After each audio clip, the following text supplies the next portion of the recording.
जय हिंद। Welcome to Dakshai classroom. मैं मनीष सेवटा। बच्चों, मैग्नेटिज्म का पीवाईपी कर रहे थे और अभी तक हमने पीवाईपी में 2 लेक्चर्स रिकॉर्ड किए हैं और अभी हम थर्ड लेक्चर की बात कर रहे हैं। थर्ड लेक्चर के अंदर हम डिस्कस करेंगे सब्जेक्टिव टाइप जो पुराने सालों में पूछ जाते थे, और इसके बाद में हम बात करेंगे कॉम्प्रीहेंशन की। तो हम सब्जेक्टिव और कॉम्प्रीहेंशन इसके अंदर करने वाले हैं। तो बाकी सब जो थे वो हमने पिछले 2 लेक्चर्स में कर लिए। अब आइए अपने इनको शुरू करते हैं। हाँ बच्चों, ये आपके पास में कॉम्प्रीहेंशन है जो आपसे 2006 में पूछा गया था, और ये मैगलेव ट्रेन के कंसेप्ट पे बेस्ड है। बहुत सिंपल सा है। आप करके बताइए क्या जवाब आ रहा है। फिर सवाल मतलब पैराग्राफ में क्या रहता है आपके पास में कि हो सकता है आपको कुछ नई इन्फॉर्मेशन दी गई हो या फिर कोई पुरानी इन्फॉर्मेशन है जो आप पहले से जानते हो। पुरानी इन्फॉर्मेशन पहले जानते हो तब तो कोई दिक्कत नहीं होती, पर नया सोर्स से करने में लोगों को दिक्कत होती है। तो पैराग्राफ में अगर कुछ नया है जिसका कोई हवाई नहीं, इसका मतलब सब इन्फॉर्मेशन वहां पे लिखी हुई है, आप उसको पढ़ने की कोशिश कीजिए। कई बार ये होता है कि बहुत ट्रिकी आ गया पैराग्राफ आपके पास में, तो होता है एक पहला ना हो सवाल, सेकंड थर्ड हो जाए। पूरा हमेशा पैराग्राफ पढ़ना चाहिए, सब सवाल पढ़ने चाहिए। मे भी हो जाए फर्स्ट ना हो, सेकंड थर्ड हो जाए, वो इजी हो, तब पूरा पैराग्राफ से ढंग से देखना चाहिए। और अगर पैराग्राफ आपको सही चमक गया तो आसान ये रहता है कि उसमें 2 या 3 सवाल होते हैं, तीनों सवाल एक साथ हो जाते हैं। क्लियर? तो आप इस सवाल को देखिए, पढ़िए क्या लिखा हुआ है इसमें।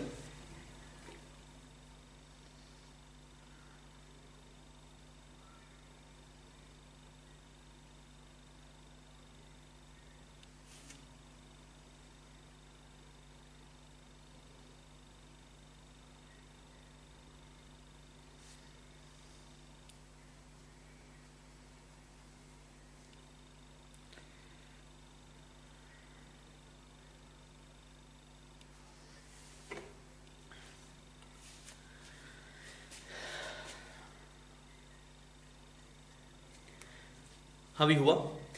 सवाल में क्या बोला गया, मैग्नेटिक रेडिएशन की बात हुई है। मैग्नेटिक रेडिएशन में क्या है, जो हाई स्पीड ट्रेन्स होती है वो सीधी रेल्स पे नहीं चल सकती। जैसे हम जो हमारे पास जो ट्रेन्स हैं, इंडिया में जो ट्रेन्स हैं वो सब रेल्स के ऊपर चलती है। तो रेल्स के ऊपर जब ट्रेन बहुत हाई स्पीड पे चलेगी तो क्या होगा, फ्रिक्शन बहुत ज़्यादा डेवलप हो जाएगा, हीट डेवलप हो जाएगा। तो जो व्हील है आपके पास में ट्रेन का, वो वियर एंड टियर कर जाएगा, तो वो दिक्कत हो जाएगी। इसीलिए आप देखते हैं ट्रेन मैक्सिमम 170 180 चलती है, उससे ऊपर नहीं चलती। ऐसा नहीं होता भाई 350 चलेगी, 360 चलेगी। तो अगर वो चलाना है तो उसमें रिस्क रहता है आपके पास में। तो उसके लिए कंसेप्ट है मैग्नेटिक रेडिएशन का, वो यूज होता है। उसमें क्या होता है, नीचे आप ऐसे मैग्नेट्स लगा देते हैं, जहाँ पे रेल्स है वहाँ पे मैग्नेट्स लगा देते हैं। ट्रेन के ऊपर भी ऐसे मैग्नेट होता है। तो जब आप ऐसे करंट फ्लो करते हैं तो इलेक्ट्रोमैग्नेट्स होता है ना, जिससे फिर मैग्नेट बन जाता है, ये मैग्नेट तो ऊपर उठ जाता है। ठीक है, समझ में आ रहा है? दोनों में रिपल्शन, वो ऊपर उठ गई ट्रेन।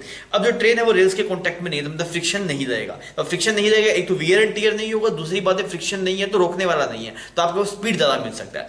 आगे चलाने के लिए यहाँ पे ऐसे जो गाइड वेल्स होते हैं वहां पे मैग्नेट्स लगी हुई होती है। जैसे यहाँ पे ट्रेन है तो इसको ऑन कर दिया तो उसको अट्रैक्ट कर दिया, फिर उससे आगे वाले को ऑन कर दिया। इस हिसाब से एक्सेलेरेशन को बढ़ाया जा सकता है। तो ये कंसेप्ट है। अब सबसे पहले चलते हैं 70 फर्स्ट पहले सवाल के अंदर क्या बोला, the deviation of train is due to, किसकी वजह से हो रहा है रेविएशन? मैग्नेटिक फोर्सेस की वजह से हो रहा है। तो मैकेनिकल फोर्सेस नहीं, इलेक्ट्रोस्टैटिक अट्रैक्शन नहीं, इलेक्ट्रोस्टैटिक रिपल्शन गलत बात, मैग्नेटिक रिपल्शन सही बात। तो डी ऑप्शन करेक्ट हो गया पहले सवाल में। द डिसएडवांटेज ऑफ मैकलेव ट्रेन, क्या है डिसएडवांटेज? फ्रिक्शन ज्यादा लगता है, नहीं लगता। पोल्यूशन ज्यादा है, मतलब लेस पोल्यूशन है, ये एडवांटेज है, डिसएडवांटेज नहीं है। रेस वियर एंड टियर, ये भी एडवांटेज है, डिसएडवांटेज नहीं है। हाई इनिशियल कॉस्ट, ये बात सही है, बिकॉज पूरे रेस को इलेक्ट्रोमेट्स बनाना है, फिर पूरा गाइड वे डिजाइन करना है, और ऐसी ट्रेन बनानी है जो मतलब जो उठ सके उसके हिसाब से, तो बहुत कॉस्टली, जो इनिशियल जो सेटअप है वो बहुत कॉस्टली है आपके पास में। फिर आपके पास अगर बात करेंगे तो सेकंड वाले सवाल का भी डी ऑप्शन सही होगा। थर्ड में देखेंगे, the force which make magnetic train, कौन सा फोर्स आपको मूव करवा रहा है? वो मैग्नेटिक। तो बहुत ही हलवा सवाल आया था आपके पास में। तो पहले का ऑप्शन डी, दूसरे का डी और तीसरे का बी आपके पास में करेक्ट होगा। प्योर थ्योरेटिकल सवाल था, ऐसे कम देखने को मिलते हैं, और ये मौके पर पे चौका मारने वाला सवाल था, जिसके भी हिस्से आया 2006 में, उसे रगड़ दिया होगा। ठीक बच्चों, कॉम्प्रिहेंशन टाइप सवाल है आपके पास में, और या फिर 2010 में पूछा गया। 2010 का सवाल है, करके बताइए क्या जवाब आ रहा है।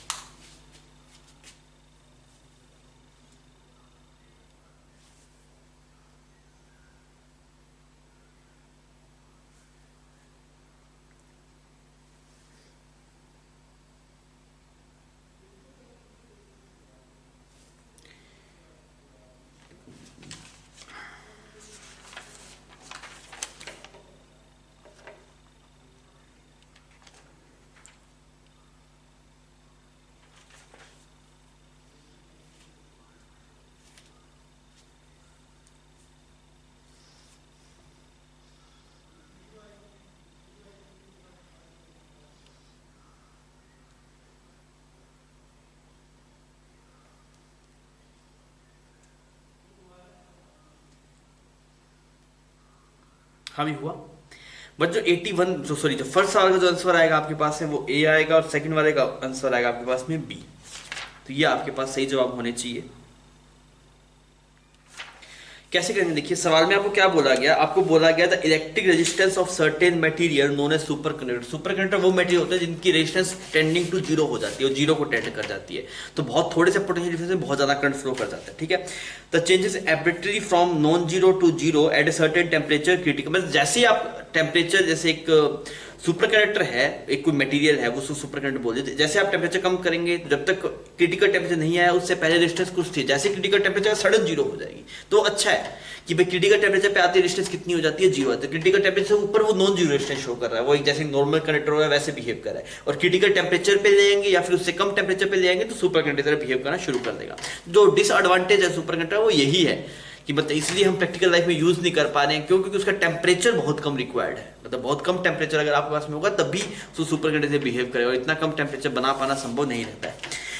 अब इसने क्या बोला, आपने इसने दिखाया कि अगर हम मैग्नेटिक फील्ड को बढ़ाएंगे तो जो इसका क्रिटिकल टेम्परेचर है वो घटेगा। ऐसा इसने ग्राफ बना के दिखाया। इस ग्राफ को समझिए पहले, ऐसे करके ऐसे इसने ग्राफ बनाया, यहाँ पे ऐसे क्रिटिकल टेम्परेचर शो कर रहा है। तो बोल रहा है अगर आप मैग्नेटिक फील्ड बढ़ाते जा रहे हैं, मैग्नेटिक फील्ड बढ़ाते जा रहे हैं, तो क्रिटिकल टेम्परेचर की वैल्यू घटती जा रही है। मतलब यहाँ पे मान लीजिए कुछ -20 डिग्री पे था, तो जैसे मैग्नेटिक फील्ड बढ़ा है तो फिर -30 -40 इस तरीके से काम कर रहा है टेम्परेचर। जैसे मैग्नेटिक फील्ड बढ़ा रहे हैं तो क्रिटिकल टेम्परेचर घट रहा है, मैग्नेटिक फील्ड बढ़ा है तो क्रिटिकल टेम्परेचर घट रहा है। तो मैग्नेटिक फील्ड बढ़ाने से आपको फायदा हो रहा है, नुकसान हो रहा है?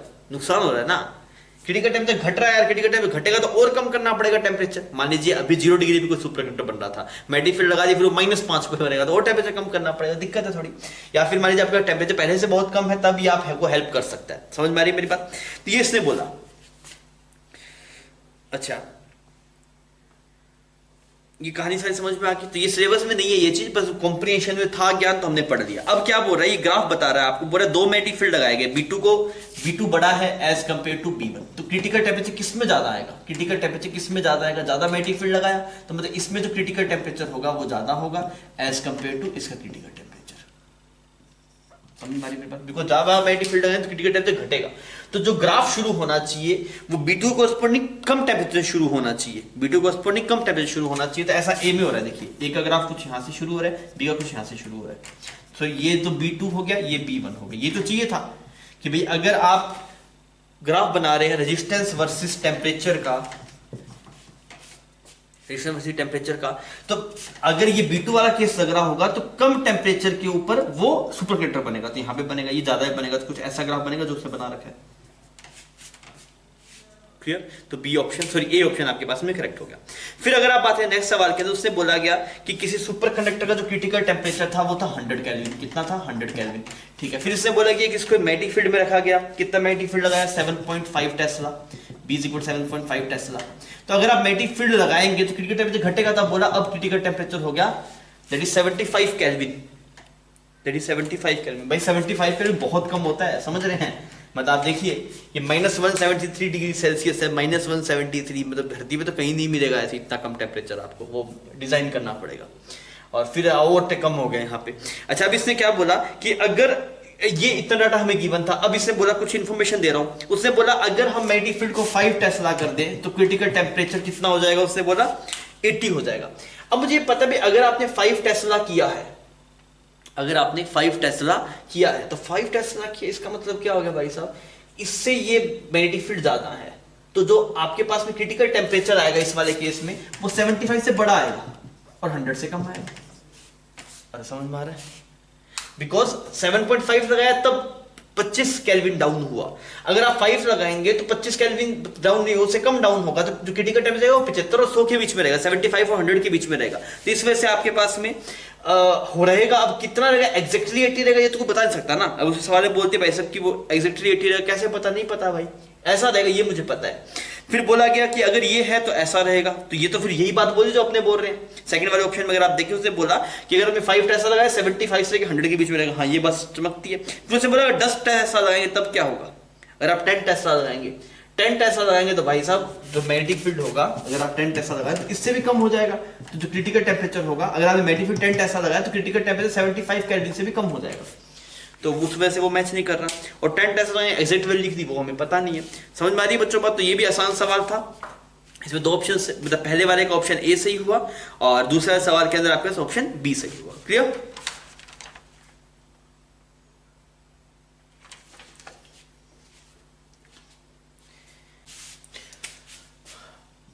बच्चों ये वाला कॉम्प्रिहेंशन आपसे 2013 में पूछा गया है और एक बार पढ़ लीजिए, आप सवाल से ढंग से पढ़ लीजिए, फिर अपन चर्चा करेंगे इसके ऊपर।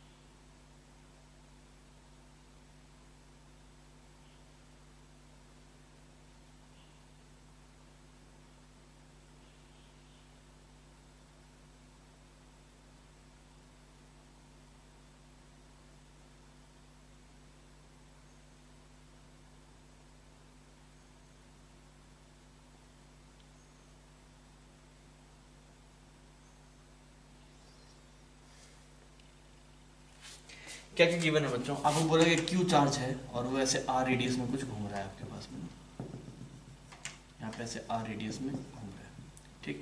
और आपको बोला इसका magnetic moment divide by L का जो कांस्टेंट है वो कुछ गामा गिवन है ऐसा कुछ। अब यार म्यू होता क्या है? Mu by actually equal to Q by 2m होता है, मैं करके दिखाता हूँ। ये होगा आई ए स्क्वायर, म्यू को आप कैलकुलेट आई मल्टीप्लाई आई हो गया Q by 2 pi by omega I और मल्टीप्लाई एरिया कितना आ गया पाई आर स्क्वायर, ठीक। एल कितना आ गया M V R, that is M omega R square, ऐसे लिख दिया। इसने इसको मार दिया, ओमेगा ने ओमेगा को मार दिया, पाई ने पाई को मार दिया, तो कितना आ गया ये? This is become Q by 2। तो ये जो गामा है वो 2 बाय क्यू बाय 2m है आपके पास में, सही इतनी बात, ठीक है। अब एक तो बोल रहा है कि इस रीजन के अंदर मैग्नेटिक फील्ड को चेंज किया जा रहा है, मैग्नेटिक फील्ड को चेंज किया जा रहा है कांस्टेंट रेट से। कहाँ से? 0 से लेके b तक कर दिया, कितने सेकंड में?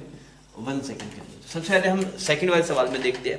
तो उसने क्या बोला गया कि इंड्यूस ईएमएफ कितना होगा? तो मुझे पता है जो इंड्यूस ईएमएफ होता है वो होता है E dot dl is equal to minus d∅ by dt होता है ना। तो E मल्टीप्लाई dl कितना आ गया आपके पास में? 2 पाई आर, और फ्लक्स कितना आ गया? That is dB by dt multiply pi R square, ऐसा एक्सप्रेशन लिख दिया, ठीक है। अब आप डी बाई डी टी देखिए, एक सेकंड में B D by D T कितना हो? एक सेकंड में 0 से b है तो b बाई 1 हो गया, तो ये मल्टीप्लाई पाई आर स्क्वायर, यहाँ बन गया 2 पाई आर। इसने पाई आर को मार दिया। तो क्या पूछना क्या चाह रहा था? ई की वैल्यू पूछना चाह रहा था।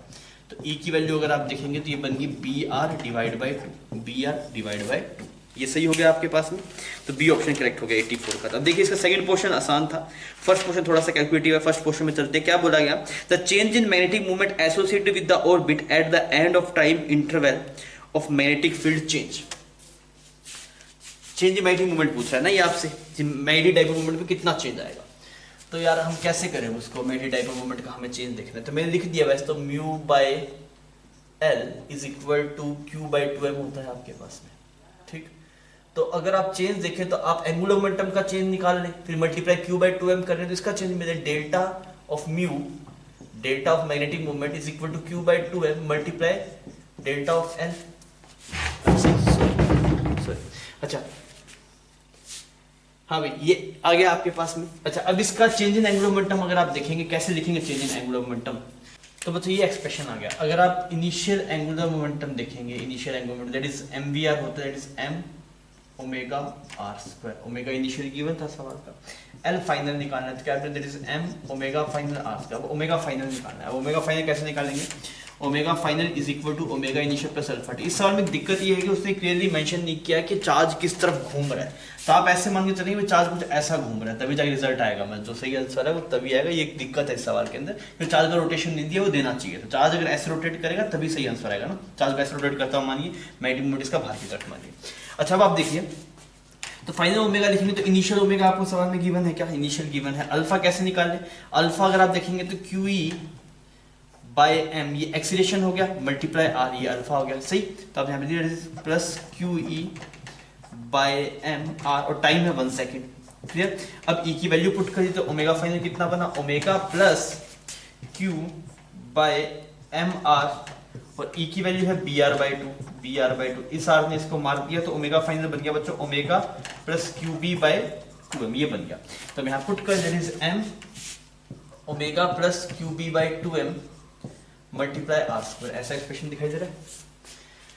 अब आप देखेंगे डेल्टा एल, तो क्या बचेगा आपके पास में, that is minus of final minus initial कर रहे हैं ना, फाइनल माइनस इनिशियल। अच्छा एक चीज रह गलती कर दी हमने यार, अगर ये ऐसे घूम रहा था इलेक्ट्रिक फील्ड कुछ ऐसा आ रहा था, इलेक्ट्रिक फील्ड कुछ ऐसा आ रहा है, बिकॉज मैग्नेटिक फील्ड बाहर की तरफ बढ़ रहा है, तो ऐसा इलेक्ट्रिक फील्ड आ रहा है घूम ऐसे, यहाँ माइनस आएगा ये। अब वो सवाल में क्लियर मेंशन नहीं है, ये मैं बोल रहा हूँ आपको, सवाल में मेंशन होना चाहिए था, वो नहीं है मेंशन, तो आपको जो आंसर गिवन होगा वो इसी तरह इसी हिसाब से गिवन है जो जे ने बाद में प्रूव करवाया। तो उसमें आपको ये बोला कि भी जो मैग्नेटिक मोमेंट ऑफ पॉजिटिव मान लीजिए, कुछ नहीं बोला, मतलब मैग्नेटिक मोमेंट ऑफ पॉजिटिव मान लीजिए, उस हिसाब से आप प्रोसीड कर सकते हैं। अब अगर आप बच्चों दोनों सेपरेट करेंगे तो कितना आएगा आपके पास, it is minus M Q B divide by 2 R square, ऐसा एक्सप्रेशन बन गया। अच्छा अब देखते हैं क्या किया जा सकता है। क्यू बी बाई 2m को आप क्या लिख देंगे, क्यू बी बाई 2m को हम लिख देंगे गामा, क्यू बाई 2m को। तो अगर आप देखेंगे ऊपर नीचे m मल्टीप्लाई कर दीजिए ऐसे, कुछ मिसिंग है क्या यहाँ पे, नहीं एक ये m उड़ी गया ना यहाँ पे, अगर आप इसको इससे मल्टीप्लाई करके देखेंगे तो ये आ गया m तो कट गया, this is Q B by 2 R square, ये एक्सप्रेशन बन गया चेंज इन एंगुलर मोमेंटम। अब हमें चेंज इन म्यू निकालना है, चेंज इन म्यू कितना होगा, चेंज इन एंगुलर मोमेंटम पता है, वो लिख दीजिए Q B by 2 R square और मल्टीप्लाई कर दीजिए क्यू बाई 2। सही, अब क्यू बाई 2m क्या बन जाएगा बच्चों आपके पास में, गामा बन जाएगा, ये वाली टर्म क्या बन जाएगी, गामा बन जाएगी। तो एक्सप्रेशन क्या बन गया, delta mu is equal to minus gamma Q B R square by 2, ऐसा कुछ एक्सप्रेशन है। ठीक है, तो बी ऑप्शन आपके पास में यहाँ पे करेक्ट हो जाएगा। तो इसमें एक चीज ये दिक्कत वाली बात थी कि चार्ज का सेंस नहीं गिवन था, वो पता होना चाहिए, तभी हम आगे प्रोसीड कर पाएंगे। बच्चों ये वाला कॉम्प्रिहेंशन यहाँ पे 2014 में पूछा गया, आप इसे करके बताइए क्या क्या जवाब आ रहे हैं।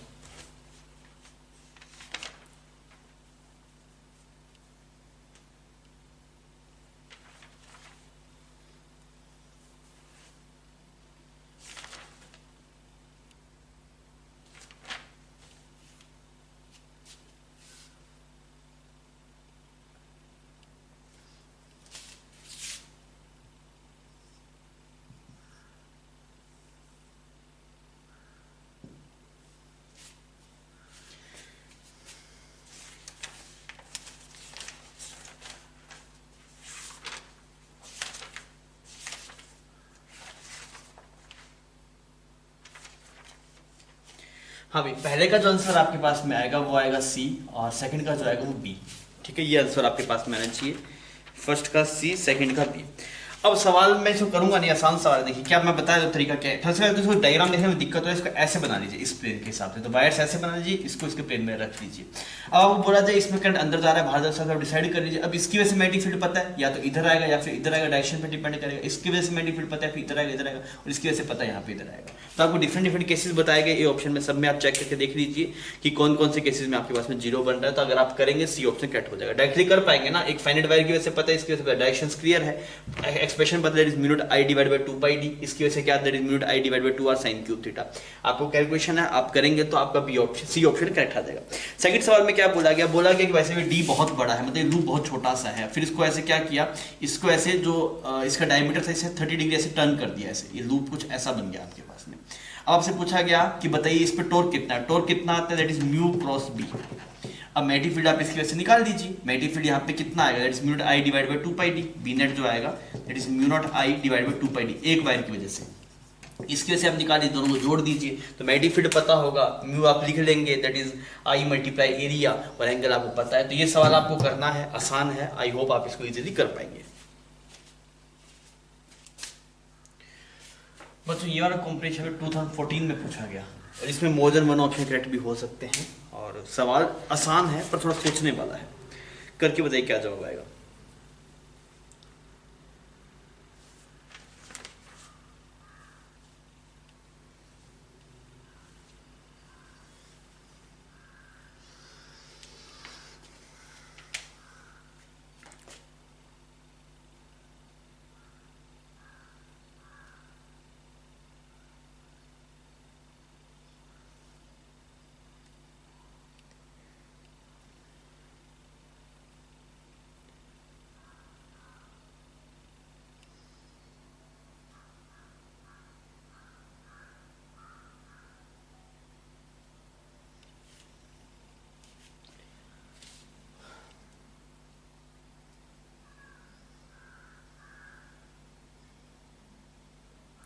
बच्चों जो पहले का जो जवाब आएगा आपके पास में दैट इज 80 और सेकंड वाले का आएगा AC। सवाल थोड़ा देखिए, सवाल में बोला गया कि ऐसे एक प्लेट बना लीजिए आपने, ऐसे ऐसे एक प्लेट बना लीजिए,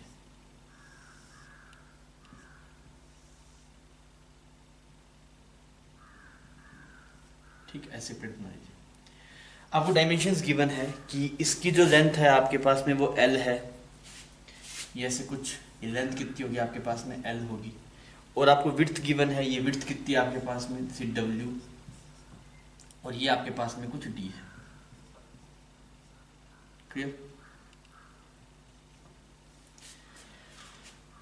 अब अगर हम देखेंगे भी इससे कुछ आई करंट फ्लो कर रहा है, यहाँ पे ऐसे कुछ आई करंट इससे फ्लो कर रहा है, आपको बोला गया मैग्नेटिक फील्ड लगा दिया वाई एक्सिस के अंदर, ये एक्स एक्सिस के अलोंग है आपके पास में, वाई एक्सिस से ऊपर की तरफ है, जेड एक्सिस ऐसे है। तो बच्चों अगर आप ऐसे ऊपर की तरफ मैग्नेटिक फील्ड लगा देंगे और करंट ऐसे फ्लो कर रहा है, मतलब इलेक्ट्रॉन्स जो चार्जेस है वो ऐसा मूव कर रहा है, आप पॉजिटिव चार्ज कंसीडर करते ऐसे मूव कर रहा है, तो फोर्स किस तरफ रहेगा, इस तरफ रहेगा। तो अगर इसमें क्या हो, यहाँ पे कुछ पॉजिटिव चार्ज एक्यूमुलेट हो जाएगा और इस वाले फेस पे कुछ नेगेटिव चार्ज एक्यूमुलेट हो जाएगा, और इसकी वजह से क्या आ जाएगा आपके पास में एक इलेक्ट्रिक फील्ड आ जाएगा ना ऐसे। अब आपसे क्या क्या पूछा गया, सबसे पहले पूछा गया कि इस इलेक्ट्रिक फील्ड के से पोटेंशियल डिफरेंस है, पोटेंशियल डिफरेंस की बात हुई है। तो अगर मैं देखूं ये पोटेंशियल डिफरेंस मतलब इलेक्ट्रिक फील्ड की वैल्यू कब तक, मतलब फाइनल वैल्यू क्या होगी इस इलेक्ट्रिक फील्ड की, मैंने क्या लिखा, इस पे जो फोर्स लग रहा है चार्ज पे वो इतना लग रहा है, और इसको कौन बैलेंस आउट करेगा, क्यू वी क्रॉस भी इस तरफ लग रहा है, क्यू उस तरफ लग रहा है, दोनों बैलेंस आउट हो जाएंगे, तो इलेक्ट्रिक फील्ड कुछ ऐसा बनेगा, ये जो इलेक्ट्रिक फील्ड है वो कुछ ऐसा बनेगा। और अगर आप पोटेंशियल डिफरेंस देखेंगे तो वो बन जाएगा ई डॉट ये वाली लेंथ, ई डॉट ये वाली लेंथ वो कितना बन जाएगा, वी डी बी और डब्ल्यू, ये आएगा पोटेंशियल डिफरेंस आपके पास में। अब सबसे पहले वाले सवाल के अंदर इससे कुछ कुछ एक्सप्रेशंस में W1 W2 की वैल्यू वो सब गिवन है, लेंथ सेम है, करंट सेम है, W1 W2 को चेंज किया है, W को मतलब विड्थ को चेंज किया है, और इसको थिकनेस को चेंज किया है। अब इससे देखते हैं क्या फर्क पड़ता है। अब आप VD को अगर आप देखेंगे, VD क्या होता है, VD होता है आपके पास में I is equal to NEAVD, ऐसे आप लिख सकते हैं, I is equal to NEAVD। तो VD को एक्सप्रेशन क्या लिख दिया आपने, VD को लिख दिया, देखिए I डिवाइड बाय NEA और ये B मल्टीप्लाई ओमेगा, ऐसा एक्सप्रेशन आपने लिख दिया। सही। अब ये क्या क्या कांस्टेंट है सवाल में, I कांस्टेंट है, सवाल में गिवन है कि भाई दोनों में आई सेम है, मैग्नेटिक फील्ड सेम है, विड्थ बदल रही है तो ये विड्थ पे डिपेंडेंट हो गया, ये नंबर ऑफ आइडेंटिकल मटेरियल है, आपको ये बोल दिया ना सेम मटेरियल है तो एन भी सेम हो गया, ये ई चार्ज हो गया। एरिया कितना बनेगा बच्चों, इसका एरिया परपेंडिकुलर एरिया लेते हैं तो वो कितना बनेगा आपके पास में, ये किसके प्रोपोर्शनल आ गया, डब्ल्यू डिवाइड बाय एरिया, और एरिया है आपके पास में डब्ल्यू बाय डी। तो मैं जो पोटेंशियल डिफरेंस होगा वो डायरेक्टली प्रोपोर्शनल हो गया आपके पास में विड्थ के, समझ में आ रही है। तो आप सबसे पहले ए ऑप्शन में चेक करेंगे, बोला गया डब्ल्यू सेम, डब्ल्यू का फर्क ही नहीं पड़, सिर्फ डी बताओ, तो D1 is equal to 2D2 है, तो अगर जिसका डी ज्यादा उसका पोटेंशियल कम, इसका मतलब क्या होना चाहिए, V2 is equal to V1 होना चाहिए, तो ए ऑप्शन सही हो रहा है। बी ऑप्शन में देख रहे हैं तो ये सेम है पर इसका उल्टा कर दिया तो गलत बात है ये, मतलब बी ऑप्शन में अगर आप देख रहे हैं तो डी वेरी कर रहा है और पोटेंशियल सेम है तो वो तो गलत है ना, दोनों इनवर्सली प्रोपोर्शनल है आपके पास में। सी ऑप्शन में अगर आप देख रहे हैं तो दोनों बराबर हैं फिर भी पोटेंशियल अलग अलग कर दिया। डी अगर दोनों बराबर होंगे D1 is equal to D2 होगा ना आपके पास में, बता, अगर D1 is equal to D2 होगा तो V1 is equal to V2 भी होगा, और अगर ऐसा है कि D1 इज इक्वल टू एक और लिखा होगा 2D2 तो इसमें क्या होगा, जिसका D बड़ा है उसका V कम होगा, तो आप बोलेंगे V2 is equal to V1, ये एक्सप्रेशन मैच करने चाहिए। तो ये तो ए एक्सप्रेशन में एक ए आंसर सही हो रहा है और एक डी ऑप्शन सही हो रहा है। सेकंड वाले में क्या करा उसने, सेकंड वाले में भाई साहब एन को भी चेंज कर रहा है, यहाँ पे ये जो एन है इसको वेरी कर रहा है और किसको वेरी कर रहा है आपके पास, मैग्नेटिक फील्ड को वेरी कर रहा है, मैग्नेटिक फील्ड को वेरी कर रहा है, बाकी सब टर्म सेम है आपके पास में ना। तो सेम इसी तरीके से आप प्रोसीड करके देख लेंगे अब किस में आ रहा है, कर पाएंगे ना अब की बार क्या क्या कॉन्स्टेंट है देखिए, ये L W D ये सब सेम है, एरिया सेम है, W सेम है, इसमें आपके किस पे डिपेंड कर रहा है, B पे और N पे डिपेंड कर रहा है, समझ में आ गई। करंट डेंसिटीज आपको गिवन है, जो कैरियर की डेंसिटी है वो N1 N2 की वैल्यूज भी आपको गिवन है, करंट सेम है, तब क्या किसके प्रोपोर्शनल आएगा, डेल्टा वी, डेल्टा वी आपके पास प्रोपोर्शनल आएगा that is magnetic field divide by current, जो आपके पास में जो चार्ज कैरियर होगा that number of electrons per unit volume उस पर डिपेंड आएगा। तो आपके पास में सेकंड वाले सवाल के अंदर आपके पास में option A and C correct हो जाएगा। क्लियर है बच्चों, अभी हम सब्जेक्टिव प्रॉब्लम पे हैं आपके पास में, और ये वाला सवाल आपको जो दिखाया जा रहा है 2000 पूछा गया, और उस टाइम सब्जेक्टिव सवाल आपके पास में आया करते थे, तो ये सब्जेक्टिव सवाल का ये मतलब सब्जेक्टिव सवाल है, थोड़ा सा कैलकुलेटिव रहेगा ये आपके पास में, पर आसान है सवाल, आप करके बताइए। 2 पार्ट है इसके अंदर, करके बताइए।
ठीक है बच्चों, हो गया आपके पास में, अटेम्प्ट कर लिया आपने सवाल। मैं आंसर शेयर कर देता हूँ आपके साथ में। पहले वाले का जो आंसर आएगा आपके पास में, ए पार्ट का जो आंसर आएगा, that is mu naught Q V naught I divide by 4r।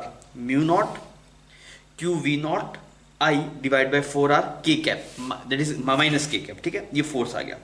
Second में अगर आप देखें फोर्स, जो अगर आप देखें दैट फोर्स इज, जो आपके लूप के पास ऊपर जो फोर्स, सॉरी एक सेमी सर्कल पे जो फोर्स आएगा आपके पास में, 2BIR, 2BIR आई कैप के अंदर, और लूप पे जो फोर्स है that is 4BIR I cap के अंदर। ठीक है, अब आइए अपने प्रोसीड करते हैं। मैं आंसर लिख दूं क्या आपको, तो मतलब आपको याद रहने, मतलब देखने में आसानी होगी। ए पार्ट का जो आपके पास में आंसर आ रहा है that is F is equal to mu naught Q V naught I divide by 4r minus K cap. ये पहले वाले पार्ट का जवाब है। सेकंड वाले में अगर आप देखेंगे बी ऑप्शन के अंदर आपके पास में, तो F1 और F2 बराबर हैं, और इसकी वैल्यू आपके पास में है 2BI R आई कैप, और जो सेकंड वाला जो फोर्स पूछा गया लूप के ऊपर, वो आपके पास में आ रहा है F is equal to 4BIR। ठीक है, अब चलते हैं वन बाय वन जो पूछ रहा है आपके पास। सबसे पहले तो ए ऑप्शन में पूछ रहा है particle of charge Q is released at origin with speed v not I cap. तो ये आपके पास में I था, ये वाला J है आपके पास, और ये वाला K है। आपने जो पार्टिकल प्रोजेक्ट किया वो इस तरफ प्रोजेक्ट किया है। किस वेलोसिटी से प्रोजेक्ट किया आपने? v नॉट वेलोसिटी से प्रोजेक्ट किया। तो इसके ऊपर इंस्टेंटेनियस फोर्स पूछा है, इस इंस्टेंट पे कितना फोर्स आ रहा है। पार्टिकल ओरिजिन पे है आपके पास, तो आपको दिखाई देगा कि जो लूप आपके पास में इस वाले प्लेन XZ प्लेन के अंदर है, ये वाला जो लूप है आपके पास में, इसकी वजह से मैग्नेटिक फील्ड सेंटर पे किस तरफ आएगा? ऊपर की तरफ आएगा।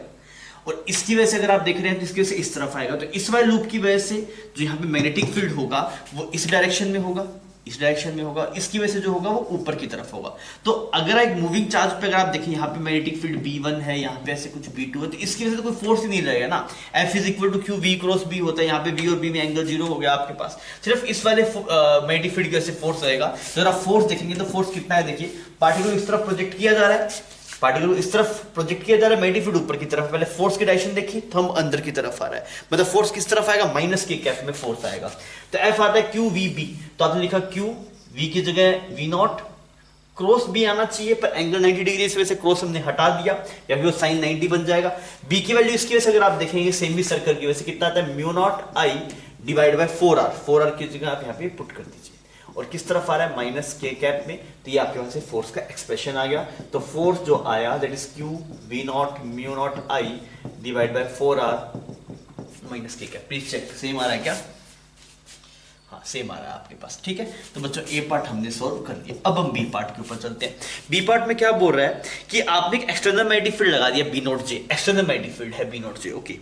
और डिटरमाइन F1 F2 मतलब फोर्सेस निकालने हैं हर एक पार्ट के ऊपर। देखिए जब आप कोई भी आर्बिट्रेरी शेप का, देखिए पहले बात तो पूरा एक लूप नहीं है आपके पास, पूरा लूप होता तो करंट का सेंस ऐसे होता, समझ में आ रहा है? ऐसा इसको लूप बोलते हैं, पूरे में से करंट फ्लो कर रहा है, तो इस पे नेट फोर्स 0 होता। हमें इसे देख के फील आ रहा होगा सर ये लूप है, इस पे F नेट 0 होना चाहिए, नहीं होगा भाई साहब, ये लूप है ही नहीं। लूप पूरा होता तो करंट ऐसा। अब की बार ये कैसा, ये कुछ ऐसा है आपके पास में, यहाँ से करंट आई आ रहा है, यहाँ से आई आ रहा है, तो अब क्या 0 नहीं आएगा? मेरी बात समझ में आ रही है आपको? तो आपको देखना पड़ेगा सर इस वाले पार्ट पे देखा, इस वाले पार्ट पे फोर्स दिखने क्या करूंगा, इतने से आर्बिट्री शेप की वायर को आपने यूनिफॉर्म मैग्नेटिक फील्ड में रखा है, तो आप एंड पॉइंट्स को ज्वाइन कर सकते हैं, ऐसे ज्वाइन कर दिया, करंट को ऐसे मान लिया। मैग्नेटिक फील्ड किस तरफ है बच्चों? ऊपर की तरफ है, बी नॉट जे। ये बोला ना बी एक्सटर्नल कितना है आपके पास, बी नॉट जे। तो अगर आप इस वाले आर्क पे देखेंगे तो आप बोलेंगे सर मैग्नेटिक फील्ड ऊपर की तरफ ऐसे लगाया, इधर आ गया, तो कितना आएगा आपके पास में, B1 आएगा, आई एल की जगह आ जाएगा 2R और B नॉट, और फोर्स किस तरफ आ रहा है, आई कैप में।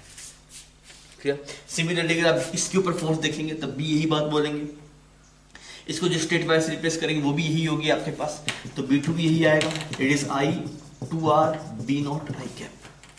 क्लियर? और अगर आप नेट जोड़ेंगे तो दोनों को आप जोड़ दीजिए, B अगर टोटल देखें that is B1 plus B2, दोनों सेम डायरेक्शन में जुड़ जाएंगे आपके पास 2 4 B नॉट आई कैप। कोई दिक्कत नहीं। अब की बात बस एक ये ध्यान रखना, ऐसा मत कर दीजिएगा सर ये तो एक एंड मतलब एक क्लोज लूप को यूनिफॉर्म मैग्नेटिक फील्ड में रखते जीरो आएगा, ये क्लोज लूप है ही नहीं। क्लोज लूप कब होता है जब करंट ऐसे पूरा फ्लो करता है, अब ऐसा नहीं है ना, यहाँ पे इधर जा रहा है फिर इधर चला गया फिर यहाँ से ऐसे आता है, ये एक पूरा लूप बना ही नहीं है आपके पास। क्लियर? तो सिंपल सवाल था और ये 2000 में पूछा गया था, आई होप आप इसे कर पाए होंगे।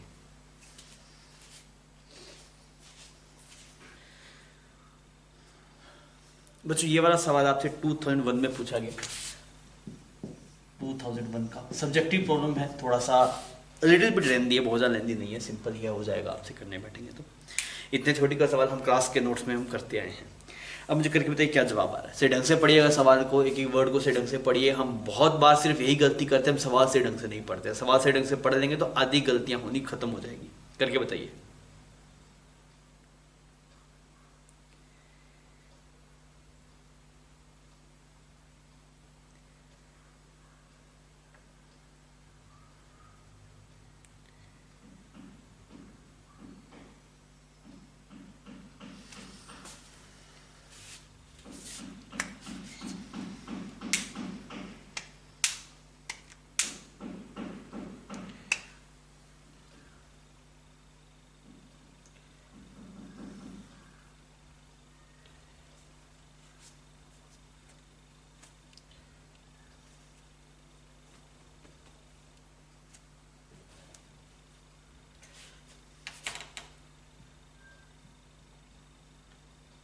आप करते रहिए, मैं डायग्राम बना लेता हूँ।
अभी हुआ। अब भाई अपने जवाब पे चलते हैं। इसका जो आंसर आपके पास में, आंसर आप नोट कर लीजिए। इसका जो आंसर आपके पास में है वो पहले का तो आया set is 6.54 10 to power -5 tesla, 6.54 multiply 10 to power -5 tesla. और बी का जो है पहले का 0 आ रहा है, बी में दूसरे का भी 0 आ रहा है, तीसरे का आ रहा है 8.1 मल्टीप्लाई 10 टू पावर -6। अब आइए अपने इसको प्रोसीड करते हैं। आपको बोला गया कि ये अंदर रेडियस कुछ R1 है और बाहर वाला रेडियस कुछ आपके पास में R2 है, ठीक है। और करंट कुछ फ्लो कर रहा है, करंट की वैल्यू गिवन है सवाल में, हाँ करंट की वैल्यू गिवन है 10 एम्पियर, ऐसे कुछ करंट फ्लो कर रहा है 10 एम्पियर, ऐसे जा रहा है करंट, ठीक है, ऐसे। तो टोटल पार्ट आप इसको बिठा दीजिए अगर आपको कंफ्यूजन हो रहा है तो। कुछ ऐसा, ऐसी शेप है आपके पास, ठीक है, ऐसा है आपके पास। आपसे पूछा गया सेंटर मैग्नेटिक फील्ड कितना होगा, तो कैसे करेंगे देखिए। आप ये बोलेंगे कि एक जो आर्क होगा, ये कितने टोटल एंगल बना रहा है यहाँ पे, ये इसको इक्वली डिवाइड किया गया। तो अगर आप देख रहे R1 रेडियस के जो टोटल आर्क का जो एंगल होगा वो होगा 180 डिग्री, और इसके टोटल आर्क का एंगल होगा वो 180 डिग्री। मैं क्या बोल रहा हूँ, ये वाला थीटा, ये वाला थीटा, ये वाला थीटा और ये वाला थीटा, मतलब R1 के कोरस्पॉन्डिंग जितने भी आपके पास सेमी सर्कल R1 के कोरस्पॉन्डिंग बन रहा है, सेमी सर्कल R2 के कोरस्पॉन्डिंग बन रहा है। तो अगर आप देखिए मैग्नेटिक फील्ड, तो आप देखेंगे mu naught I divide by 2R1, sorry 4R1 कर दीजिए आप, 4R1, ये आगे इसकी वजह से, इन सभी की वजह से, ये R1 वालों की वजह से टोटल ये सेमी सर्कल के बराबर आ रहे होंगे ना। इनको अगर आप एक जगह ले आए सबको, सेमी सर्कल बन जाएगा ये। सिमिलरली अगर आप उसकी वजह से देखें, that is mu naught I divide bye 4R2, तो भाई साहब ये तो आ गया नेट मैग्नेटिक फील्ड। इसकी वैल्यू निकाल लेते हैं थोड़ा, तो म्यू नॉट बाहर आ गया, 4 बाहर आ गया, आई बाहर आ गया, तो 1/R1 और 1/R2 है आपके पास में। R1 की वैल्यू सवाल में गिवन है 100/8, 8/100 है एक्चुअली, तो R1 नीचे था तो 100/8 बन गया, ठीक है। सिमिलरली वो वाली वैल्यू है आपके पास में 0.12, तो आ गया 100/12। सही है, इसमें कोई दिक्कत नहीं, ठीक है। थोड़ा सोल्व करके देखते हैं इसको। तो यहाँ पे म्यू नॉट को लिख दिया आपने 4 पाई multiply two the power -7, current की वैल्यू आ गई 10, यहाँ पे ये बन गया 4, और यहाँ पे 100 और मल्टीप्लाई हो गया, तो यहाँ पे जो आपके पास है बना 20 डिवाइड बाई 12 मल्टीप्लाई 8, ऐसा एक्सप्रेशन बन गया। इसने इसको उड़ा दिया, यहाँ पे ये 3 जीरो हुई, तो ये 3 और 1 4, तो यहाँ पे सिर्फ बचा 1000। तो बच्चों यहाँ से अगर अपने बी नेट की वैल्यू देख रहे हैं तो कितना बन गया, यहाँ पे सिर्फ पाई बचा, तो पाई, और इसको आप लीजिए 1/8, this is pi divide by 48 बन गया ना, 48,000। इसको अगर आप सोल्व करेंगे तो ये वाली वैल्यू जो आंसर है उससे मैच कर जाएगी। That value is 6.54 multiply two the power -5। Clear, ये तो एक पार्ट इसका खत्म हो गया। आगे वाले पार्ट में क्या है, इसने इसका नाम दिया हुआ है तो हम भी नाम लिख लेते हैं। एक का इसका नाम ACD, ठीक है। उसने क्या बोला, what is the force acting on arc. सबसे अच्छा, अभी क्या बोल रहा है सवाल सुनिए। इससे बोला यहाँ पे ऐसे करंट कैरिंग वायर रख दी, उसमें करंट ऐसे अंदर की तरफ जा रहा है ना, एक ऐसे करंट कैरिंग वायर रखिए। अब आपसे पूछा गया कि बताइए इस करंट कैरिंग वायर की वजह से इस लूप पे क्या फोर्स लग रहा हो, या फिर इसको उल्टा ही पूछ सकता है। समझ में आ रही है, यहाँ पे करंट कैरिंग वायर है जो अंदर की तरफ ये तो बोल रहा है, an infinitely long straight wire carrying a current 10 ampere is passing through the centre of the above vertically. भाई सर्किट की वजह से इस पे कितना है, फिर उसकी वजह से इस पे कितना, उसकी बात यहाँ पे चल रही है। अब आप देखिए, अगर मैं देखूं इस करंट कैरिंग वायर की वजह से मैग्नेटिक फील्ड है, तो वो आपके पास में सर्कुलर मैग्नेटिक फील्ड बनेगी। सर्कुलर बनेगी तो इस वाले पार्ट पे इस पे तो फोर्स आएगा नहीं। समझ में आ रही है मेरी बात। अगर आपको इसकी फील्ड लाइंस अगर आप देखेंगे तो ऐसी सर्कुलर फील्ड लाइंस बनेगी। तो यहाँ पे अगर आप देख रहे होंगे तो फील्ड लाइन भी ऐसी है, तो फील्ड लाइन और एफ होता है आपके पास में आई डीएल क्रॉस बी, तो डीएल और बी में एंगल 0 हो जाएगा, तो ये 4 0 बन जाएगा। तो इस पे 4 0 हो गया आपके पास। सिमिलरली ये भी आपके पास में पेरिफेरी पे ही आ रहा है सर्कल की, तो ये इन सब पे भी 0 हो गया। बचा क्या, सिर्फ इस पे और इस पे बचा, इस पे। अब इस पे क्या देखेंगे, देखिए करंट इसमें ऐसे फ्लो करता है, इसमें अगर करंट नीचे जाता हुआ दिखाई दे रहा है, इसमें ऊपर जाता हुआ दिखाई देगा, ऐसे ही तो हो रहा है करंट।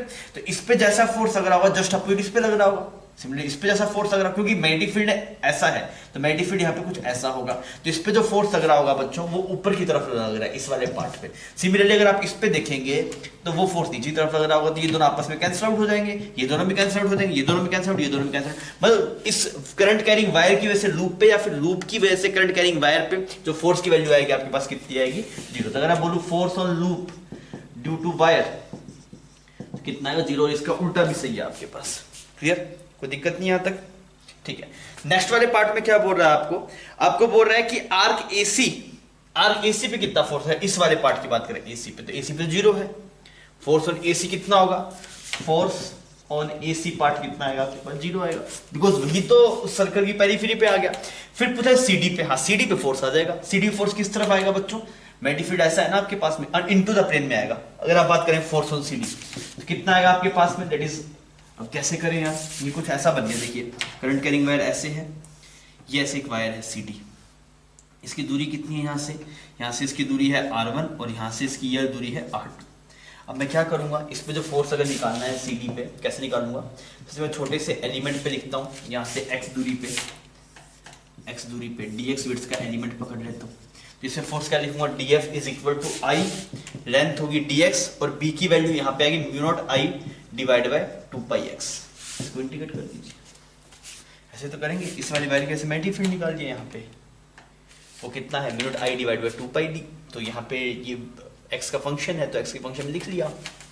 अब यहाँ पे अगर आप देखेंगे तो x की वैल्यू कहाँ से कहाँ तक, r1 से लेके r2 तक। तो यहाँ पे दोनों i सेम है, इसमें से हम डायरेक्टली i लिख जाता है तो कोई दिक्कत नहीं हो रही हमें।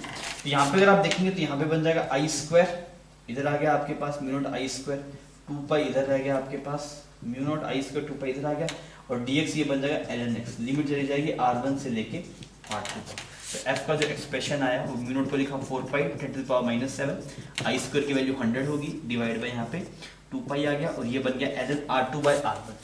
R2 की वैल्यू पता है आपको, R2 की वैल्यू है 0.12 और उसकी वैल्यू है 0.08। तो ये वैल्यू बन गया आपका इसमें 12/8।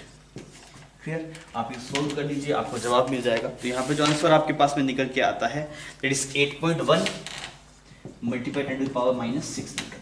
क्लियर? ठीक है।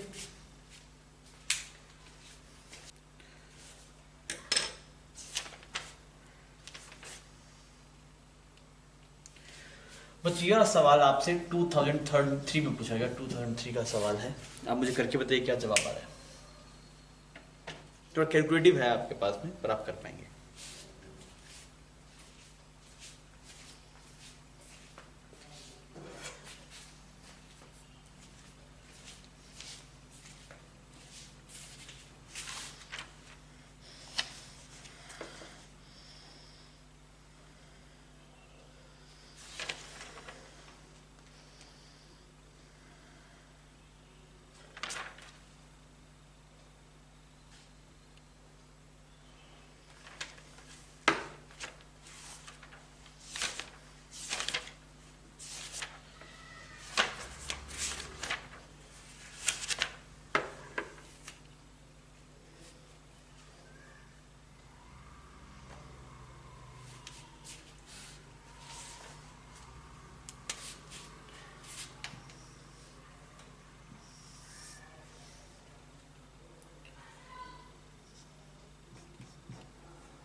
सवाल में आपको बोला गया कि कैपेसिटर C है और उसको करंट कैरिंग वायर्स के बीच में रखा गया, आपको जो दिखाया गया।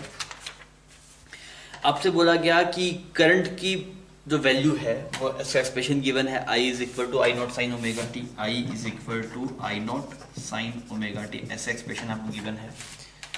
तो ऐसे बोला मैक्सिमम करंट कितना होगा स्क्वायर लूप के अंदर, ये पूछ रहा है, और जो चार्ज रहेगा कैपेसिटर उसका ग्राफ पूछ रहा है। ये तो दो चीज पूछ रहा है आपसे।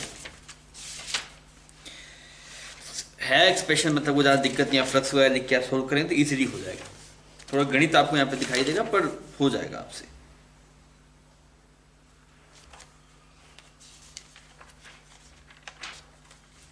ये सवाल से EMI का सवाल हो जाएगा आपके पास है, पर ठीक है यहाँ पे हम सोल्व कर देते हैं। हम यहाँ पे आगे आ गया तो मान लेते हैं यहाँ से ऐसे x दूरी के ऊपर आप ऐसे एक dx विड्थ का एक छोटा सा कोई एलिमेंट पकड़ लीजिए। ठीक है, मैं इससे फ्लक्स लिखना चाह रहा हूँ लूप से। तो आप क्या बोलेंगे, देखिए इसकी वजह से जो मैग्नेटिक फील्ड है इस वाली वायर की वजह से वो बाहर की तरफ है इस वाले रीजन में, और इसकी वजह से जो मैग्नेटिक फील्ड है वो भी बाहर की तरफ है, दोनों की वजह जुड़ेगा आपके पास में। तो अगर आप बी नेट देखेंगे तो इससे दूरी तो है x, तो इससे कितनी हो जाएगी बच्चों, इससे हो जाएगी 3a - x। क्लियर?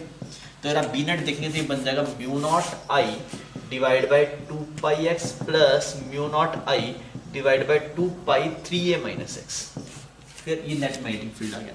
अगर आप d5 फ्लक्स दिखेंगे, d5 फ्लक्स, तो फ्लक्स कितना आएगा, यहाँ पे जो आपके पास में मैग्नेटिक फील्ड है मल्टीप्लाई एरिया, तो मैग्नेटिक फील्ड तो आ गया म्यू नॉट आई 2π, ये कॉमन आ गया 1/x प्लस 1/3a - x। ये तो मैग्नेटिक फील्ड आ गया मल्टीप्लाई एरिया। अब इसकी विड्थ हमने मानी है dx, इसकी विड्थ dx मानी है तो एरिया कितना हो जाएगा, ये लेंथ है a और ये हो जाएगा dx, this is become a dx। तो यहाँ से आपको क्या मिलेगा बच्चों, टोटल फ्लक्स मिलेगा। क्लियर? पहले हम फ्लक्स निकाल लेते हैं। तो यहाँ पे तो 5 बन गया, ये म्यू नॉट आई, ये 2π आ गया आपके पास में। इसको थोड़ा सोल्व करते हैं तो ये बन गया 3a - x, तो वहाँ पे 3a, यहाँ पे बन गया x मल्टीप्लाई 3a - x, और ऊपर एक और a है तो यहाँ पे a² बन गया और यहाँ पे dx बन गया। ऐसा पार्ट है। क्लियर? इसको और थोड़ा लिख लेते हैं एक्सप्रेशन से ढंग से। तो यहाँ पे बन गया 3/2 mu naught I A square by pi, और यहाँ पे बन गया इंटीग्रेशन डी एक्स, यहाँ पे बन गया 3ax minus x square. X की वैल्यू पता है कहाँ से कहाँ था, 0 से लेकर 3। पहले आप इसको इंटीग्रेट करके देखते हैं कैसे इंटीग्रेट करेंगे इसको। तो इसकी जो लिमिट्स रहेगी आपके पास में, वो x की पहले वैल्यू थी a, फाइनली 2a, तो a से लेके 2a तक। अब ये मैथमेटिकल फंक्शन है, इसको इंटीग्रेशन थोड़ा सा डिफिकल्ट रहेगा। अगर आप इसको इंटीग्रेट करेंगे तो जो रिजल्ट आपके पास में आता है that is mu naught I A pi, mu naught I A pi, और यहाँ पे ऐसे बन जाएगा ln2। ये एक्सप्रेशन आ जाएगा फ्लक्स का अगर आप इसे इंटीग्रेट करने जाएंगे तो। ठीक है, अब कुछ बचा ही नहीं, तो फ्लक्स आपके पास में आ गया। तो अगर आप ईएमएफ देखिए तो ईएमएफ क्या होता है, ईएमएफ होता है d∅dt।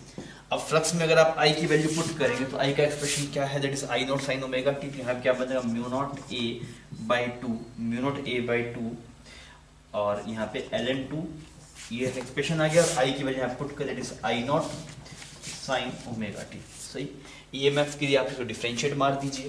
तो डिफरेंशिएट मारने देखिए क्या आएगा, ईएमएफ ये mu naught a I not by 2 ln2 sign omega T का इंटीग्रेशन क्या बनेगा, कॉस ओमेगा टी, और मल्टीप्लाई एक और ओमेगा आपके पास में रह जाएगा यहाँ पे। ठीक है, ये आपके पास में ईएमएफ आ गया। चार्ज क्या आएगा, चार्ज आएगा Q is equal to C multiply E। तो आप इसमें कैपेसिटर्स में मल्टीप्लाई कर दीजिए, that is C mu naught A I naught omega divide by 2 cos omega T, और यहाँ पे बन गया ln2। ठीक है, अब आपसे करंट की मैक्सिमम वैल्यू पूछे ना, सवाल में क्या पूछा, ये तो पूछा है कि मैक्सिमम करंट कितना होगा। अब मैक्सिमम करंट के लिए क्या करें बच्चों, चार्ज पता है, आप इसे डिफरेंशिएट मार दीजिए। अगर आप इसे डिफरेंशिएट मारेंगे तो आई होता है dq बाई dt। इसको डिफरेंशिएट करके देखिए, c mu naught a I naught omega ln2 by 2 same का सेम, cos ओमेगा टी का डिफरेंशिएट बन जाएगा sin ओमेगा टी, और यहाँ पे एक ओमेगा स्क्वायर बाहर आ जाएगा। ठीक है, अब इसकी मैक्सिमम वैल्यू कितनी बनेगी, जब इसकी वैल्यू 1 होगी, तो अगर आप देखेंगे आई मैक्स तो बन जाएगा c mu naught a I naught omega square ln2 divide by 2, ऐसा एक्सप्रेशन आ रहा है। तो बच्चों ये एक्सप्रेशन आ जाएगा आपके पास में मैक्सिमम करंट का। अब आपसे सेकंड बोला गया चार्ज का ग्राफ बना के बताइए। तो यार देखिए, चार्ज का जो फंक्शन है इस पूरे को तो आप मान लीजिए क्यू नॉट, इसको और इसको, इस सबको मिला के मान लीजिए क्यू नॉट। तो क्यू क्या बन गया, क्यू बन गया Q not cos omega T. तो कैसा ग्राफ बनेगा, कोस का फंक्शन बन जाएगा इस तरह, कैसे कुछ कर लेंगे आप, होगा ये क्यू वर्सेस टी का ग्राफ बन जाएगा। सवाल थोड़ा कैलकुलेटिव था, यहाँ पे इंटीग्रेशन था वो अच्छा था, और मैथमेटिकल था। फिजिक्स यहीं पे खत्म हो जाती है कि आप फ्लक्स अगर लिख लेंगे, फ्लक्स करके ईएमएफ अगर आप निकाल लेंगे, तो बस वही फिजिक्स था उसके अंदर। क्लियर? तो पुराने टाइम पे सवाल थोड़े लेंदी आया करते थे, जैसा ये सवाल है आपके पास में। तो सीधी मिस्टेक से बचना होता है, आपने कोई टर्म नहीं छोड़नी है, बहुत ही क्लियर स्ट्रेट फॉरवर्ड चलना है।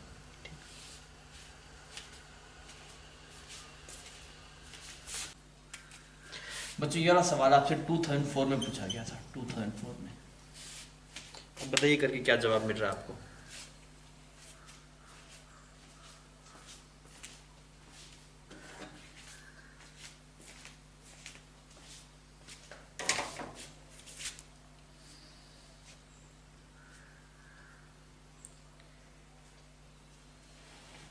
ये सवाल कॉमन है ना, कई बार ये आपको और भी दिखाई दिया होगा, पेपर में भी आया था। तो ये सवाल याद भी हो सकता है, आप पहले किया हुआ हो, और नहीं किया हुआ सवाल अच्छा है, आपको अच्छा लगेगा इस सवाल में।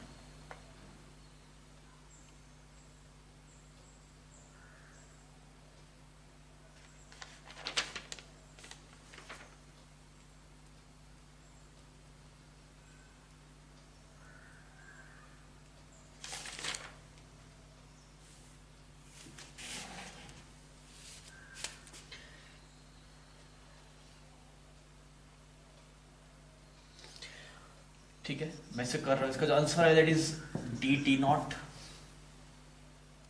और Q B R square, Q B R square.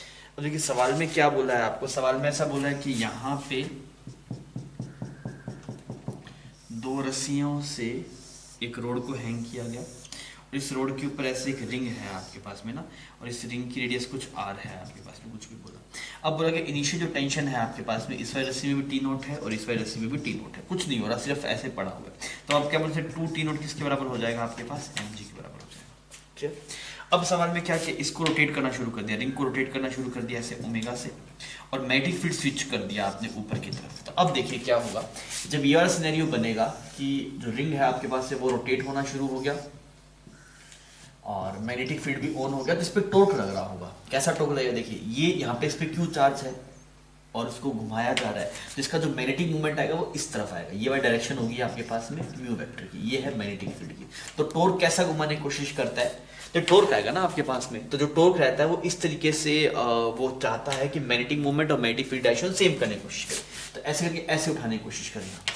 अब सवाल में क्या बोला गया कि चार्ज क्यू को यूनिफॉर्म डिस्ट्रीब्यूट किया है, इनिशियल टेंशन टी नॉट थी, वर्टिकल मैग्नेटिक फील्ड ऑन किया गया और इस रिंग को ओमेगा से घुमाया गया आपके पास। तो आपसे बोला था maximum omega with which the ring can be rotated if the string withstand maximum tension 3 T not by 2। कितनी आपको बोला गया कि भाई इसको किस ओमेगा से घुमाएं ताकि मैक्सिमम टेंशन जो रस्सी में बने वो 3 टी नॉट बाई 2 से ज्यादा ना बने। अब देखिए हम क्या करेंगे, हम बोलते हैं हमें समझ में आ गया कि अब की बात दोनों में टेंशन सेम नहीं होगी, तो इसमें कुछ टेंशन T1 होगा, इसकी वजह कुछ कम होगी, और इसमें टेंशन कुछ T2 होगा। क्लियर, क्योंकि ये ऐसे घूमने की कोशिश कर रहा है, ये रोड ऐसे जाने की कोशिश कर रहा है, तो इसको ज्यादा खींचेंगे तो थोड़ा सा इस पर टेंशन कम हो जाएगा, पर इक्विलिब्रियम मेंटेन करना है। तो पहली इक्वेशन यही बन गई, T1 plus T2 is equal to mg। ये हो गया translational equilibrium, this is translational equilibrium. Clear. फिर रोटेशनल इक्विलिब्रियम अगर आप देखें तो सेंटर के बुक देखिए, तो ये ऐसे रोटेट करने की कोशिश कर रहा है, तब वो टॉर्क ऑफ मैग्नेटिक मूवमेंट वो कितना है, that is mu cross B.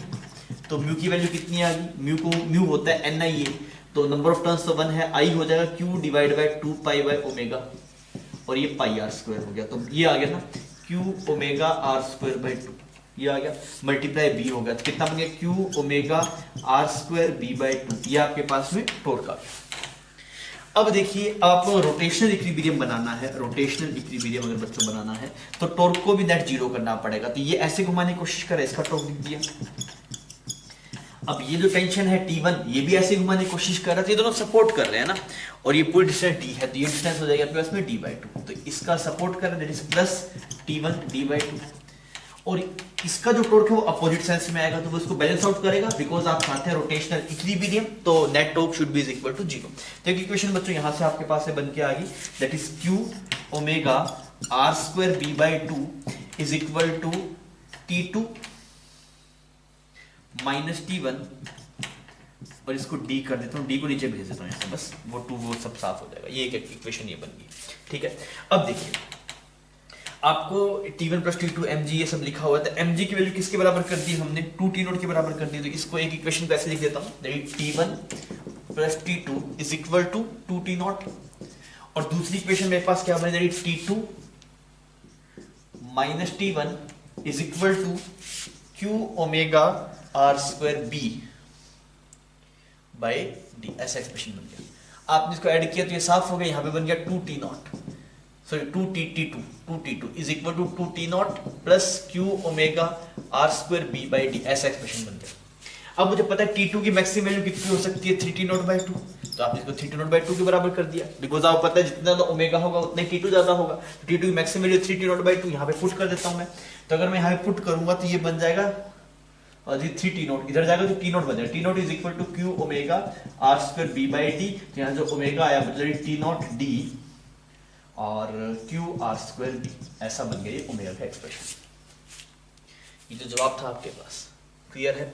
तो सवाल आसान था, पर ये मतलब प्रैक्टिकल प्रॉब्लम में ये चीज लगाना कि मैग्नेटिक मोमेंट हो किस तरीके से आता है, किस हिसाब से टेंशन को बढ़ाता है, वो देखना अपने आप में बढ़िया था, तो मैं इस सवाल को अच्छा मानता हूँ, ये अच्छी कैटेगरी में है। क्लियर बच्चों, ये 5th प्रॉब्लम है आपसे, और ये आपसे 2004 में ही पूछा गया सवाल। देखिए एक बार सिंपल सवाल है, करके बताइए क्या जवाब आएगा।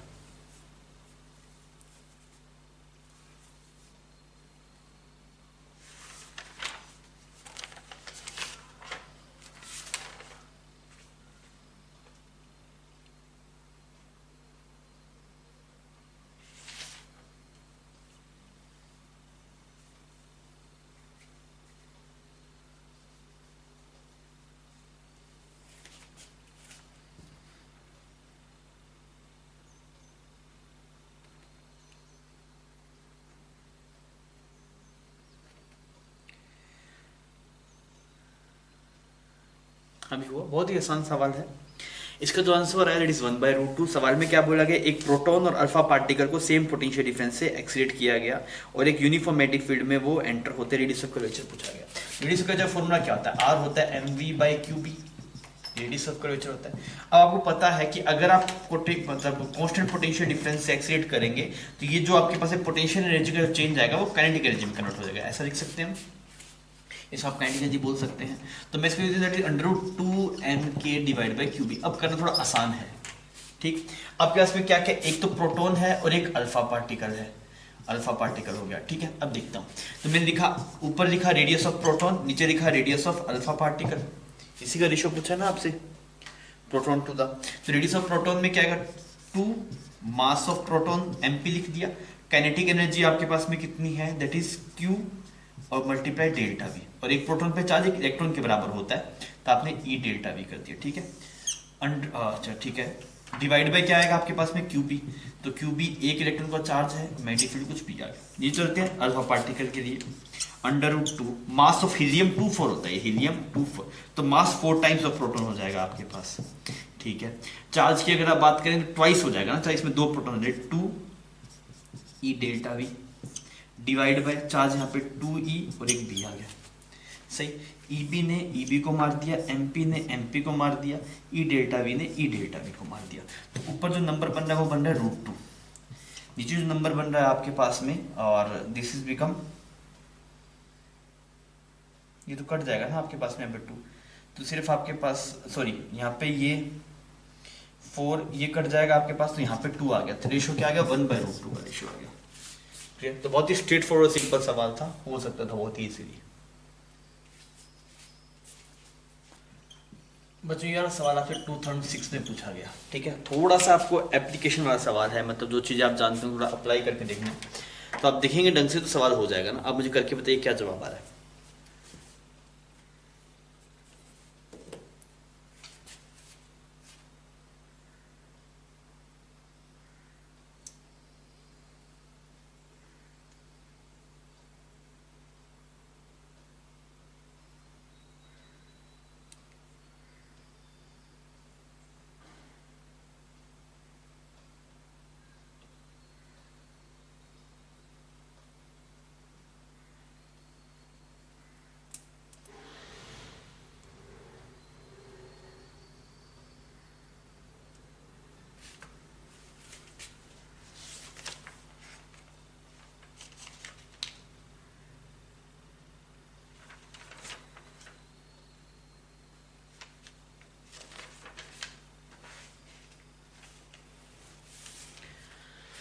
बच्चों मैं इसका आंसर लिख रहा हूँ। ए का जो आंसर आएगा आपके पास में वो है के की वैल्यू जो आएगी जैसे NaB के बराबर आएगी।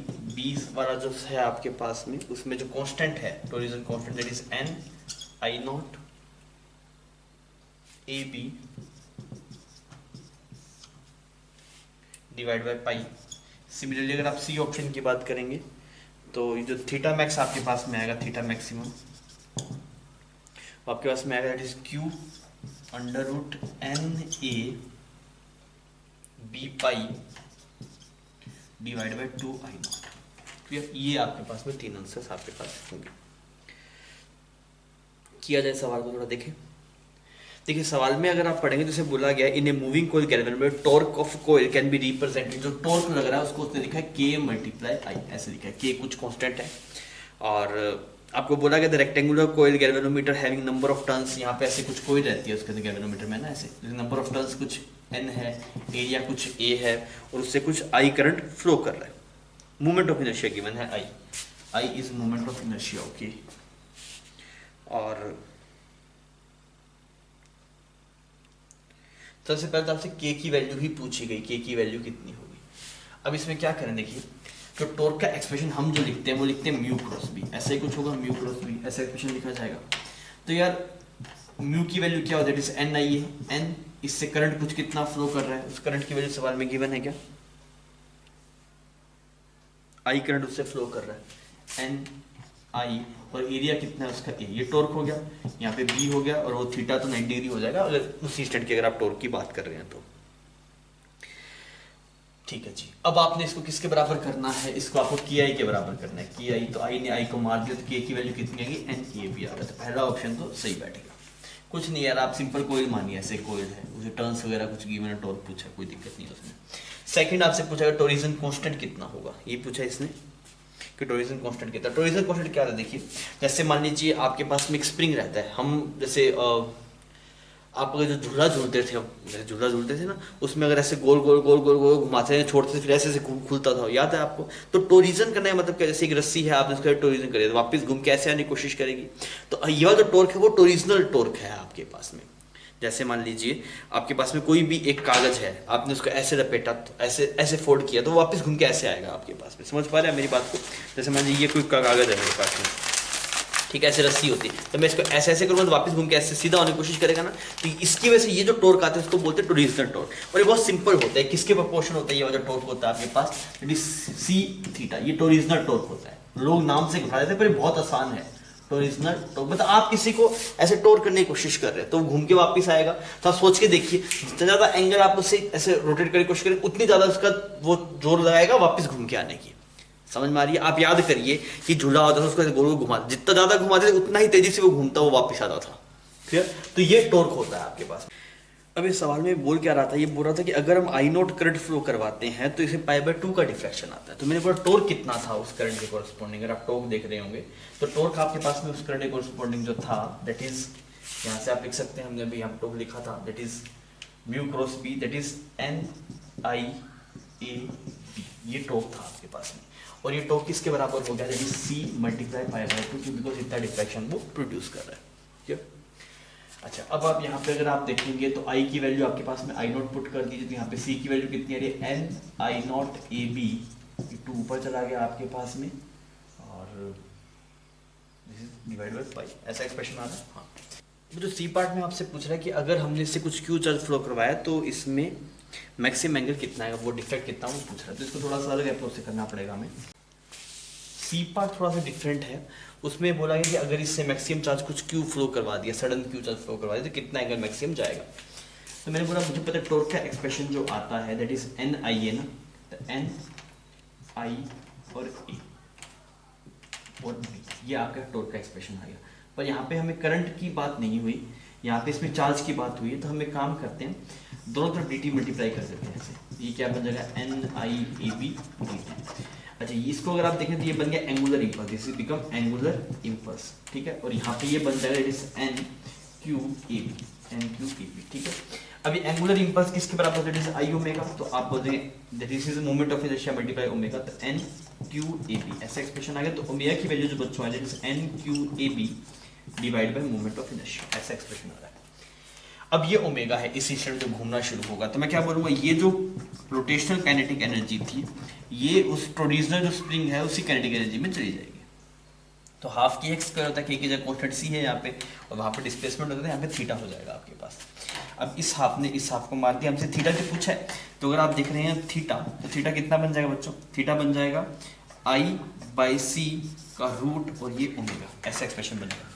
अब आप वैल्यू पुट कर दीजिए, वैल्यू पुट करेंगे तो आई तो मोमेंट ऑफ इनर्शिया है, तो आप इसको सेम का सेम पढ़ा रहने दीजिए। सी कांस्टेंट की वैल्यू पता है हमें, वो रही 2NI0AB, 2NI0AB, और ऊपर ही पाई चला गया। ओमेगा की वैल्यू पुट करें, इज NQAB और I, ऐसा एक्सप्रेशन आपको दिखाई दे रहा है। तो इसमें अगर आप देखेंगे तो क्या होगा, इसको सोल्व कर देते हैं, तो आपके पास में एक तो Q बाहर बच गया सेम का सेम, ठीक है जी, Q ये तो पूरा कहीं कट ही नहीं रहा। ये AB जब इससे कटेगा तो ऊपर बच जाएगा AB, ये I जब यहाँ पे कटेगा तो नीचे चला जाएगा I, ठीक है। पाई अंदर का अंदर ही रह जाएगा, पाई में कोई चेंज आएगा ही नहीं। और N की अगर आप बात करेंगे तो ये N ऊपर रहेगा आपके पास में, नीचे यहाँ पे 2 रह जाएगा, और एक I0 की टर्म आपके पास में रूट में रह जाएगी। ऐसे कुछ आ रहा है, वो तो ऐसा कुछ एक्सप्रेशन है। इसमें एक चीज़ यहाँ मिस होगी थी, यहाँ पे कैपिटल आई आएगा और फिर क्लियर। तो ये सवाल थोड़ा डिफरेंट था, ऐसा सवाल हम नहीं देखते हैं मोस्टली कि जो टोरिजनल स्प्रिंग का हो। तो टोरिजनल स्प्रिंग में आप ध्यान रखिएगा, जो टॉर्क का एक्सप्रेशन बनता है वो सी थीटा, हर एक एंगल के थीटा, छोटा बड़े का नहीं, हर एक थीटा के लिए। और एनर्जी जो बनती है आपके पास में, जिसकी एनर्जी होगी that is half KX square की जगह C थीटा स्क्वायर, क्लियर। कोई दिक्कत नहीं है।